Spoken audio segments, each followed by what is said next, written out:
सिंध छो ख़ामोश आहीं, जाग खां रूपोस आहीं। सिंध छो ख़ामोश आहीं, कंहिं बि केटी जी कंधी ते अॼु पखी आज़ाद न आहिनि।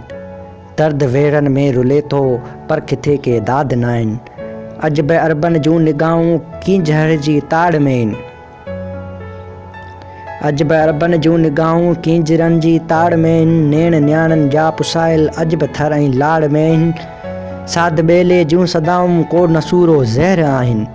का सगी जी सुरत नाहे, मोहबतनि खे कहर आहिनि। रोशनियुनि जा रंग मेरा वेसहतनि जो शहर आहिनि। सिंध छो ख़ामोश आहीं, ॾिस कराची जे शहर में ज़िंदगी जा रक़्स न आहिनि। खून रस्तनि ते रुले थो बेअसी जा अक्स आहिनि। जण मदद को खान आयल कंहिं घिटी में साह न आहे। ख्वाब कही दर बदर आहिनि, का गुलाबी राह न आहे। सिंध छो ख़ामोश आहीं, अॼु बि सोचनि जी सदा में अॼु रखनि खे निंड नाहे। अॼु बि सोचनि जे सदा में अॼु रखनि खे निंड नाहे। खीर थर ख़ामोश आहे, कंहिं घिटी में घंड नाहे। हू हरामिन जी बकाया पई गुलाबी चेट ताड़े।